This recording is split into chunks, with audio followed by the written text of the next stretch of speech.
제가 러닝을 시작한 지 8개월 정도가 됐거든요. 보통 이 정도 달렸다고 하면 주변에서 궁금해 하시는 게 있죠. 바로 기록. 그런데 저는 정말 거북이 러너거든요. 사실 유튜브나 TV만 봐도 마라톤 대회 준비나 1초라도 더 기록을 단축시키는 훈련법들에 대한 영상이 많잖아요. 그런데 말입니다. 우리 모두가 다 마라토너가 될 필요는 없잖아요. 그동안은 주변에서 저한테 기록을 묻곤 하면 나는 무릎 아플까봐 천천히 뛰어 라고 얼버무리곤 했거든요. 그런데 사실 제가 속도를 안 내는 진짜 이유가 있습니다. 무조건 숨이 턱끝까지 차올라야 운동이 되는 건 아니더라고요. 그래서 오늘은 느리게 뛰기의 힘에 대해서 솔직하게 이야기해보려고 해요.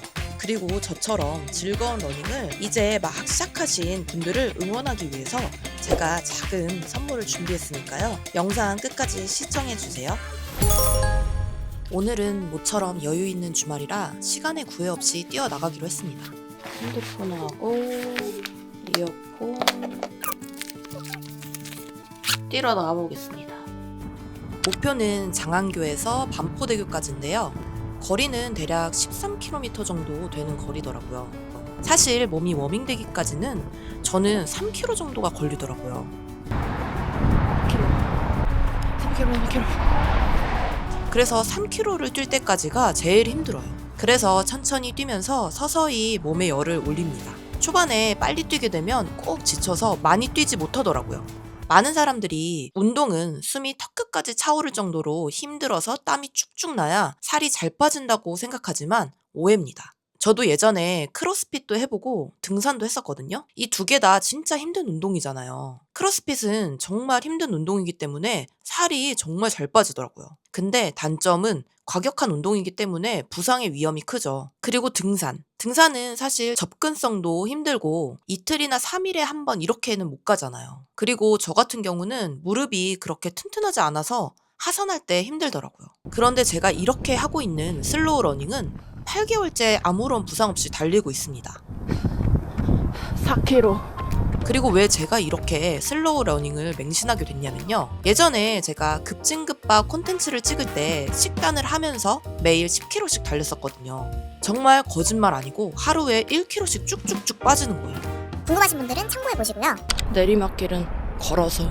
그런데 다들 의문이 생기실 거예요. 아니 숨차게 달려도 모자랄 판에 천천히 뛰는데 왜 살이 더 잘 빠져? 라고요. 그 이유는 우리 몸의 연료 시스템에 있습니다. 우리가 전력 질주를 하면 몸은 급하게 에너지를 쓰려고 탄수화물만 태우거든요. 하지만 슬로우 러닝처럼 옆 사람과 수다 떨 정도의 편안한 페이스를 유지하면 몸에 산소가 충분히 공급되면서 비로소 지방을 주 연료로 쓰기 시작합니다. 결국 느리게 뛰는 것이 내 몸에 있는 지방을 가장 잘 태우는 가장 좋은 방법이에요. 6km. 근데 그동안 겨울이라 추워서 자주 안 뛰고 먹기만 했더니 제 몸도 풍성해졌습니다. 오늘 아침에 몸무게를 쟀는데요. 60이 넘어버렸어요. 그래서 또 각성하고 오늘부터 3일간 뛰어볼 건데요. 얼마나 빠지는지 영상 말미에 공개해보도록 하겠습니다. 7km.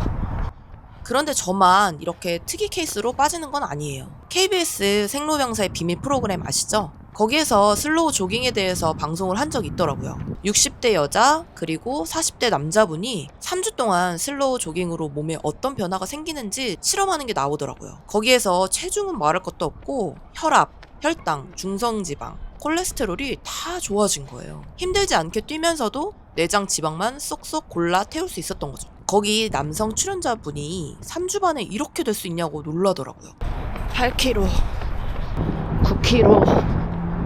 왜 느리게 뛰면 부상이 없을까요? 마라토너들 보면 되게 말랐잖아요. 그런데 보통 체중 감소를 목표로 달리시는 분들은 살집이 좀 있으시잖아요. 저도 퉁퉁한 편인데요. 그러면 상식적으로 빨리 뛰지 못할 뿐더러 뛰더라도 금방 지치고 무엇보다 부상의 위험이 매우 커집니다. 달리기는 한 발 한 발이 땅에 떨어지면서 앞으로 나아가는 운동이잖아요. 발이 땅에 닿을 때마다 내 몸무게의 3배에서 4배나 되는 돌덩이가 무릎에 쿵 하고 떨어지는 충격이 가해진다고 해요. 그러니 훈련되지 않은 사람이 빨리 달리려고 하면 부상의 위험이 커지는 거예요. 반면 천천히 뛰면 상하 반동이 거의 없어요. 그냥 걷는 것과 비슷한 수준으로 가볍게 툭툭 딛는 정도거든요. 무릎이 느끼는 부담이 빠르게 달릴 때보다 3분의 1로 줄어드니까 연골이 닳거나 인대가 찢어질 확률이 확 줄게 되는 거죠. 그리고 뛸 때 보폭을 넓게 하려고 다리를 앞으로 쭉쭉 뻗으시는 분들 계시죠? 이때 발이 몸보다 너무 앞에 있으면 무릎과 골반이 찌익하고 비틀려요. 이게 무릎 통증의 주범입니다. 반면 보폭을 좋게 해서 뛰게 되면 발이 항상 내 몸 바로 아래에 착지해요. 머리부터 발끝까지 일직선으로 딱 정렬된 상태에서 뛰니까 특정 관절만 아픈 일이 없어져요. 10km. 왜 느리게 뛰면 멀리 갈 수 있을까요? 우리 몸은 두 가지 연료를 씁니다. 바로 탄수화물과 지방인데요. 똑같은 1g을 태워도 탄수화물은 4kcal를 내지만 지방은 무려 9kcal 에너지를 냅니다. 무려 2배가 넘는 고열량 연료죠. 빠르게 뛰면 몸은 당장 큰 힘을 내기 위해서 탄수화물을 먼저 태웁니다. 하지만 우리 몸에 저장된 탄수화물은 한두 시간 분량 뿐입니다. 이게 바닥나면 체력이 완전히 고갈되는 거죠. 반면 숨이 차지 않는 느린 속도로 뛰면 우리 몸은 지방을 주 연료로 돌립니다. 지방은 아무리 마른 사람이라도 수만 킬로칼로리가 저장돼 있어 며칠 밤낮을 뛸 수 있는 거대한 에너지원입니다. 연료통 자체가 무한대에 가까우니 훨씬 더 멀리 갈 수 있어요. 그리고 빨리 뛰면 엔진이 과열되면서 젖산이라는 쓰레기가 쌓여서 쉽게 피로해지는데요. 하지만 천천히 뛰게 되면 엔진이 적정 온도를 유지하며 노폐물을 바로바로 배출하게 됩니다. 우리 몸은 쾌적하고 연료는 넉넉하니 남들 30분 뛰고도 헉헉댈 때 저는 1시간 넘게 풍경을 다 즐기면서 여유롭게 달릴 수 있더라고요.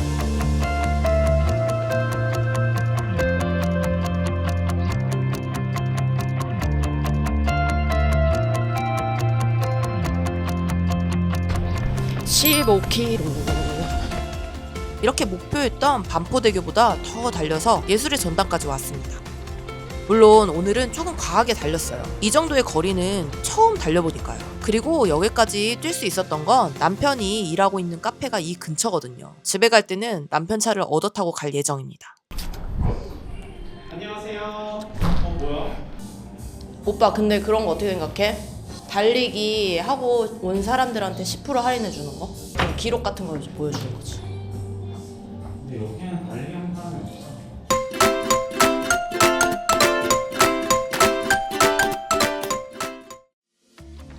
딱 3일 동안 오직 슬로우 러닝만 했을 뿐인데 체중계 숫자가 이렇게 바뀌었습니다. 해보겠습니다.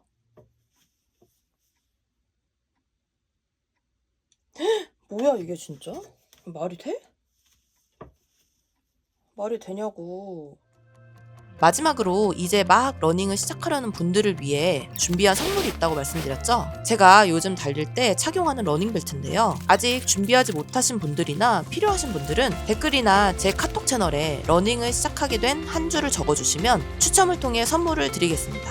작은 채널이라 확률이 높을 거예요. 자세한 참여 방법은 고정 댓글을 확인해 주시고요. 그리고 제가 착용한 러닝벨트, 헤어밴드가 궁금하신 분들 또한 고정 댓글을 참고해 주세요. 다음번에도 재밌는 슬로우 러닝 콘텐츠 만들어서 돌아오겠습니다. 감사합니다.